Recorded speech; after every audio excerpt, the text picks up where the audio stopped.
जय हिंद दोस्तों। बिहार पुलिस सिपाही की परीक्षा के लिए आज के इस वीडियो में जीके, जीएस और हिंदी व्याकरण से मोस्ट इम्पॉर्टेंट प्रश्नों का रिवीजन करेंगे। तो साथियों, सेशन आप लोगों के लिए काफ़ी ज़्यादा इम्पॉर्टेंट रहेगा, इसलिए आप सभी सेशन को बिना स्किप किए लास्ट तक पूरा ध्यानपूर्वक देखिए। और आज के इस क्लास में आपका क्या स्कोर रहता है, सेशन के लास्ट में आपको कमेंट करके बताना है। तो चलिए फटाफट से आप सभी लाइव में जुड़ जाइए। तो पहला क्वेश्चन देखिए दोस्तों, 20 मई 2023 को केंद्रीय सतर्कता आयुक्त की शपथ किसने ली है?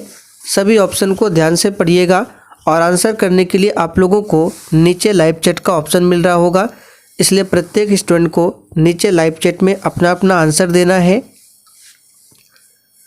तो साथियों, 20 मई 2023 को केंद्रीय सतर्कता आयुक्त की शपथ किसने ली है? तो याद रखिएगा, प्रवीण कुमार श्रीवास्तव ने। तो यहाँ पर बी ऑप्शन आपका सही जवाब है, प्रवीण कुमार श्रीवास्तव ने। चलिए आगे देखिए, एनिमल फार्म नामक पुस्तक के लेखक कौन है? तो यहाँ पर इसका सही जवाब है ऑप्शन बी, जॉर्ज ऑरवेल। याद रखिएगा, एनिमल फार्म नामक पुस्तक के लेखक कौन है? तो जॉर्ज ऑरवेल है। चलिए तीसरा क्वेश्चन है, इंडिया हाउस कहाँ पर स्थित है? तो साथियों, क्वेश्चन नंबर 3 के लिए आंसर हो जाएगा आपका लंदन में।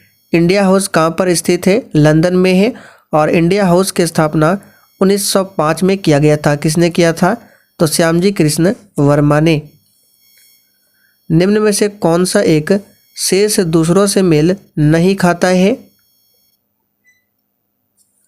तो यहाँ पर इसका आंसर क्या हो जाएगा? तो इसका आंसर हो जाएगा भांगड़ा।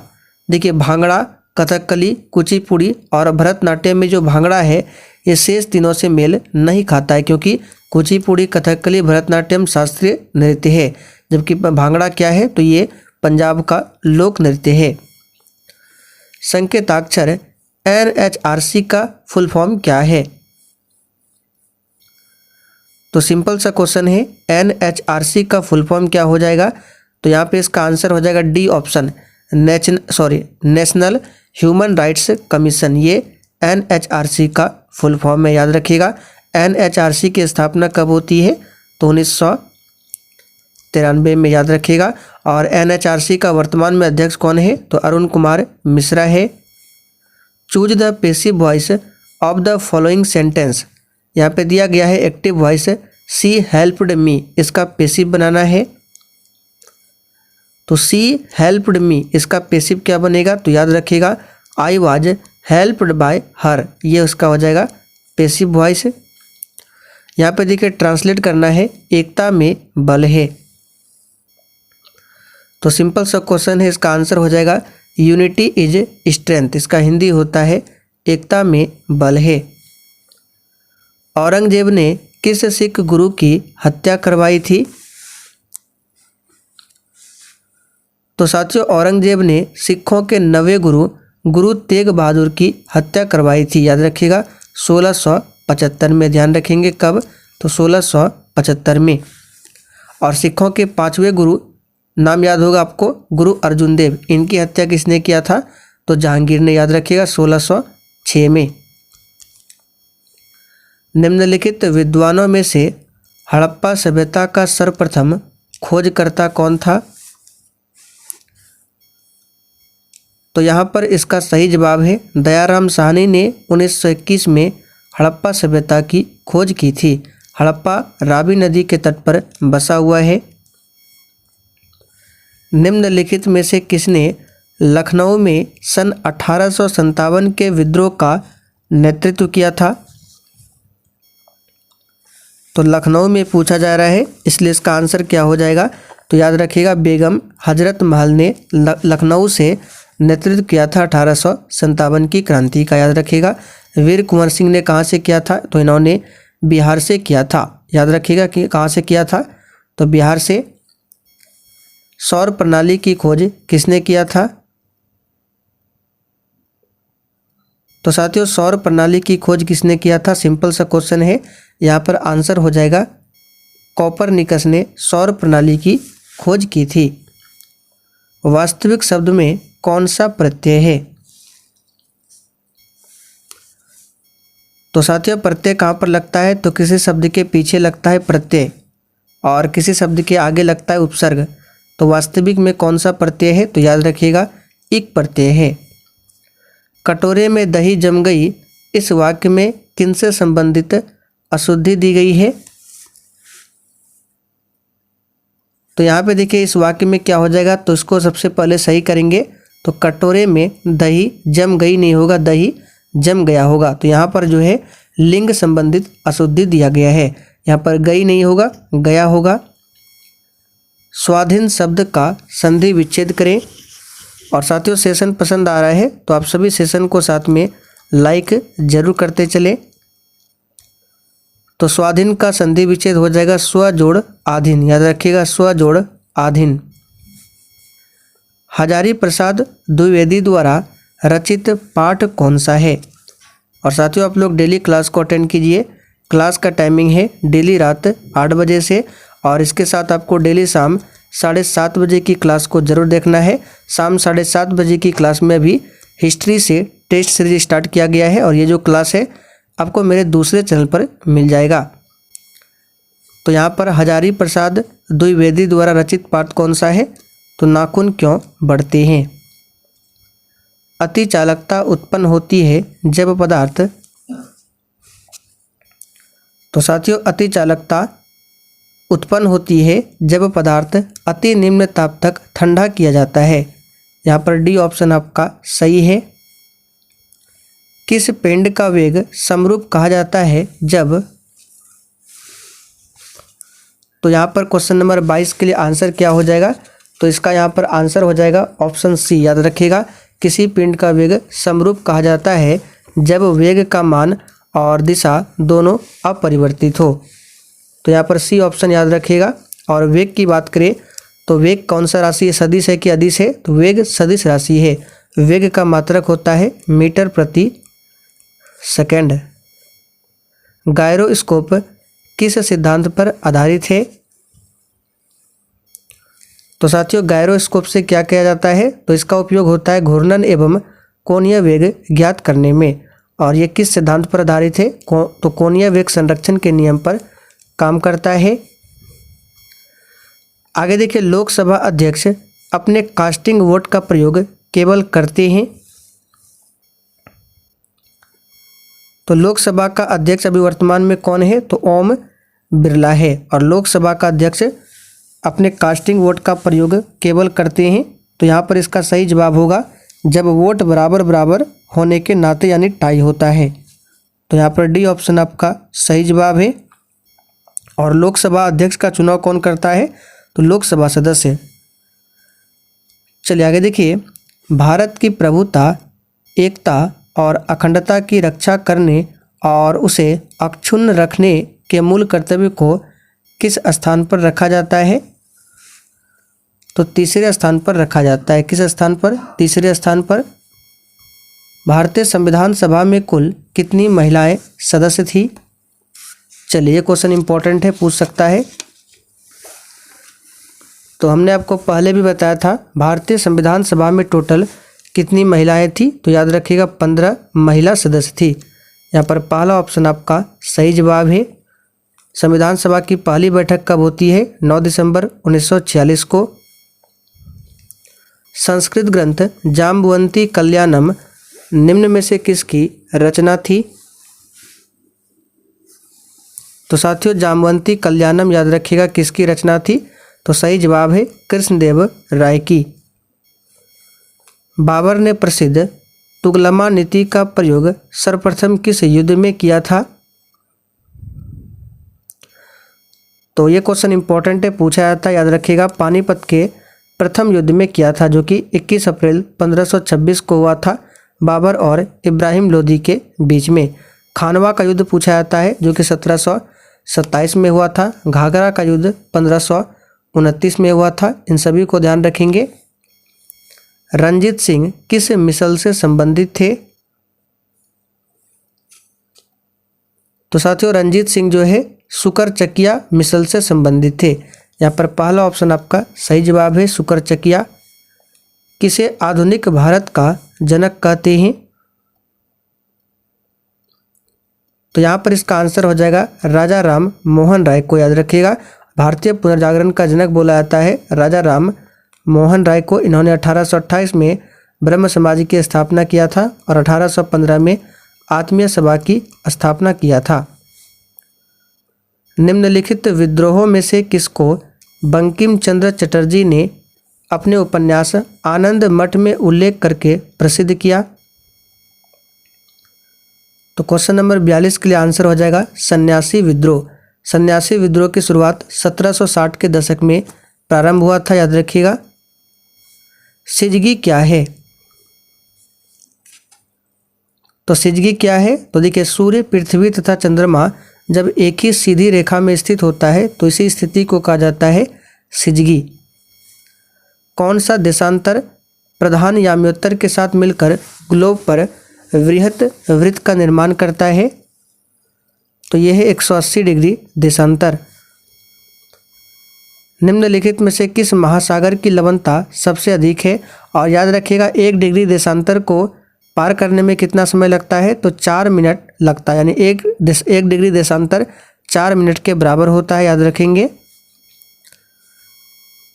तो यहाँ पर आंसर क्या हो जाएगा? अटलांटिक महासागर में, याद रखिएगा। अटलांटिक महासागर में सारगैसो सागर में लवणता सबसे अधिक है। प्रशांत महासागर सबसे बड़ा महासागर है और इसी में है विश्व की सबसे गहरी खाई मैरियाना गर्त। भारत की सबसे लंबी स्थलीय सीमा किस देश के साथ में है? तो साथियों ये है बांग्लादेश के साथ में। कितना है? तो 4096 किलोमीटर। वेम्बनाथ झील किस राज्य में स्थित है? सही आंसर है केरल राज्य में स्थित है और यह भारत की सबसे लंबी झील है वेम्बनाथ झील, और यह लैगून झील का उदाहरण है। निम्नलिखित में नर्मदा नदी के संबंध में सभी सही है सिवाय किसको छोड़कर? तो यह अमरकंटक के निकट से निकलती है, बिल्कुल सही है। इसके किनारे प्रसिद्ध महाकालेश्वर मंदिर है, ये गलत है, याद रखिएगा। महाकालेश्वर मंदिर उज्जैन में क्षिप्रा नदी पर अवस्थित है, ना कि नर्मदा पर। तो बी ऑप्शन ही सही नहीं है। भारत में सबसे अधिक कॉफ़ी उत्पन्न करने वाला राज्य कौन सा है? तो भारत में सबसे अधिक कॉफ़ी का उत्पादन करता है कौन? तो कर्नाटक, याद रखिएगा। कौन करता है? कर्नाटक। और विश्व में सबसे अधिक कॉफ़ी का उत्पादन कौन करता है? तो ब्राज़ील करता है। निम्नलिखित में से किस प्रकार के वन भारत में सर्वाधिक पाए जाते हैं? तो 50 के लिए आंसर यहाँ पर सी हो जाएगा, उष्णकटिबंधीय शुष्क पतझड़ वन। ये भारत में सबसे अधिक पाई जाती हैं। और उष्णकटिबंधीय के वृक्ष भी पूछा जाता है कौन कौन सा होता है? तो सागवान हो गया, चंदन हो गया, बरगद, आम, कटहल, ये सभी उष्णकटिबंधीय वन के प्रमुख वृक्ष है। निम्न संविधान संशोधन में से किस एक के अंतर्गत दिल्ली नेशनल कैपिटल क्षेत्र बना था? तो पहले भी हमने आपको बताया था 69वां संविधान संशोधन अधिनियम 1991, याद रखिएगा। माप तौल की दशमलव प्रणाली किस देश की देन है? तो सिंपल सा क्वेश्चन है, माप तौल की जो दशमलव प्रणाली है ये फ्रांस देश की देन है, याद रखिएगा। फ्रांस देश की। फ्रांस की राज्य क्रांति किसके समय में हुई थी पूछा जाता है? तो देखिए फ्रांस की जो राज्य क्रांति है ये 1789 में होती है, ध्यान रखेंगे, 89 में। और किसके समय में? तो लुई 16वां के शासनकाल में, याद रखिएगा। और उस समय फ्रांस में कौन सी व्यवस्था थी? तो सामंती व्यवस्था, इसे जरूर ध्यान रखें। निम्नलिखित में से किसने 13 दिसंबर 1946 को संविधान सभा में उद्देश्य संकल्प प्रस्तावित किया था जो भारत के संविधान की उद्देशिका का आधार बना था? तो सिंपल सा क्वेश्चन है, पंडित जवाहरलाल नेहरू ने। किस सभा का अध्यक्ष उसका सदस्य नहीं होता है? तो सिंपल सा क्वेश्चन है, राज्यसभा का अध्यक्ष उसका सदस्य नहीं होता है। और राज्यसभा का अध्यक्ष यानी सभापति कौन होता है? उपराष्ट्रपति होता है, जो कि वर्तमान में श्री जगदीप धनखड़ है। सर्वोच्च न्यायालय निर्वाचन आयोग संघ एवं लोक सेवा आयोग, नियंत्रक एवं महालेखा परीक्षक का कार्यकाल जैसी संस्थाओं में एक लक्षण समान है, वह क्या है? तो क्वेश्चन नंबर 56 के लिए आंसर हो जाएगा डी ऑप्शन। ये सभी के सभी क्या है? संवैधानिक संस्थाएं हैं। निम्नलिखित में से कौन सी एक संस्था विदेशी वाणिज्यिक उधारी को नियमित करता है? तो ये हो जाएगा भारतीय रिजर्व बैंक, याद रखिएगा, भारतीय रिजर्व बैंक। इको मार्क किसी उत्पाद पर दिए गए इस प्रमाण का चिन्ह होता है कि वह उत्पाद क्या हो? तो यहाँ पर क्वेश्चन नंबर 58 के लिए आपका आंसर क्या हो जाएगा? तो इको मार्क का मतलब होता है कि जो प्रोडक्ट पर इको मार्क लगाया जाता है वो प्रोडक्ट कैसा हो। तो यहाँ पर 58 का आंसर हो जाएगा पर्यावरण दृष्टि से अनुकूल हो। कृषि उपज के लिए न्यूनतम समर्थन मूल्य की घोषणा की जाती है। तो ये किया जाता है, याद रखिएगा, इसका सही जवाब है कृषि लागत एवं मूल्य आयोग के द्वारा। परमाणु ऊर्जा आयोग के नए अध्यक्ष कौन बने हैं? तो साथियों अजित कुमार मोहंती बने हैं। अवमूल्यन शब्द का अर्थ बताइए। तो अवमूल्यन शब्द का यहाँ पर अर्थ क्या हो जाएगा? तो अन्य मुद्रा की तुलना में स्वदेशी मुद्रा के मूल्य को घटाना ही अवमूल्यन कहलाता है, याद रखिएगा। चलिए आगे देखिए, निम्नलिखित कथनों में से कौन सा एक सही नहीं है? तो 63 का आंसर क्या होगा? हाइड्रोजन एक तत्व है, बिल्कुल सही है। हाइड्रोजन सबसे हल्का तत्व, ये भी सही है। हाइड्रोजन का कोई समस्थानिक नहीं है, बिल्कुल गलत है, क्योंकि हमने आपको बहुत बार बताया हाइड्रोजन के 3 समस्थानिक है, H11, H12, H13, ये 3 समस्थानिक है हाइड्रोजन के। आगे देखिए, 29 जनवरी 2023 को ऑस्ट्रेलियन ओपन महिला एकल खिताब किसने जीता है? तो यहाँ पर इसका आंसर क्या हो जाएगा? ये किसने जीता है? तो याद रखिएगा, ये जीता है किसने? तो ए सबालेंका ने। यहाँ पर डी ऑप्शन आपका सही जवाब है। और ऑस्ट्रेलियन ओपन 2023 में पुरुष एकल का खिताब किसने जीता है? तो याद रखिएगा, नोवाक जोकोविच ने। फुटबॉल टूर्नामेंट फीफा विश्व कप 2022 का खिताब किसने जीता है? ये तो सिंपल सा क्वेश्चन है, अर्जेंटीना ने जीता है। किसने? अर्जेंटीना ने। चलिए आगे देखिए, हजारी प्रसाद द्विवेदी का जन्म कहाँ पर हुआ था? तो साथियों हजारी प्रसाद द्विवेदी का जन्म हुआ था बलिया में, याद रखिएगा। कहाँ पर? बलिया में हुआ था, उत्तर प्रदेश के बलिया में। सोल्डर किस धातु का मिश्रण है? तो साथियों सोल्डर जो है टीन और लेड के मिश्रण से बनता है। भीड़ को तितर बितर करने में पुलिस द्वारा इस्तेमाल की जाने वाली अश्रु गैस क्या होती है? तो अश्रु गैस में क्लोरीन होता है, याद रखिएगा। सिरका जिसको विनेगर भी कहा जाता है, निम्नलिखित में से किसका वाणिज्यिक नाम है? तो प्यारे साथियों याद रखिएगा, एसिटिक अम्ल है, याद रखिएगा, एसिटिक अम्ल। निम्नलिखित में से उस कण का नाम बताइए जिसका कि श्रृंखला अभिक्रिया के लिए यूरेनियम के विखंडन दौरान बना रहना अनिवार्य है। तो ये क्या है? तो न्यूट्रॉन है, याद रखिएगा। घरेलू खाना पकाने की गैस में क्या होता है? तो घरेलू खाना पकाने की गैस में, याद रखिएगा, द्रवित ब्यूटेन और आइसोब्यूटेन होता है। निम्नलिखित में से संश्लिष्ट पॉलीमर कौन सा है? तो इसका आंसर हो जाएगा पॉलीस्ट्राइन। जब मानव हृदय में बाह्य निलय का संकुचन होता है तो रक्त निम्नलिखित में से किसकी तरफ जाता है? तो जब मानव हृदय में बाह्य निलय का संकुचन होता है तो रक्त जो है महाधमनी की तरफ जाता है। परागन के दौरान पराग कणों को ग्रहण करने वाली पुष्पी भाग कौन सा होता है? तो यहाँ पर आंसर हो जाएगा 88 का ऑप्शन सी। कौन सा होता है? तो हक बिंदु होता है। यहाँ पर सी ऑप्शन आपका सही जवाब है, हक बिंदु। किसी एथलीट को तात्क्षणिक ऊर्जा के लिए निम्नलिखित में से क्या दिया जाना चाहिए?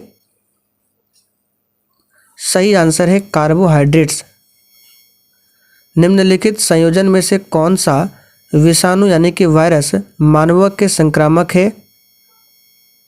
तो 90 का आंसर हो जाएगा आपका C1H5N1। याद रखिएगा, H5N1 के कारण होता है बर्ड फ्लू रोग, और एक होता है H1N1 जिसके कारण होता है स्वाइन फ्लू। दोनों याद रखना है। थायरॉक्सिन हार्मोन स्रावित होता है, सिंपल सा क्वेश्चन है, कहाँ से? तो आवर्तु ग्रंथि से स्रावित होता है। खाद्य पदार्थों के परिरक्षण के लिए प्रयोग में लाया जाने वाला रसायन कौन सा है? तो ये सोडियम बेंजोएट है। व्यावसायिक बैंक का मुख्य कार्य क्या है? तो व्यावसायिक बैंकों का मुख्य कार्य ग्राहकों का जमा स्वीकार करना, ऋण तथा अग्रिम देना। यहाँ पर सी ऑप्शन सही है।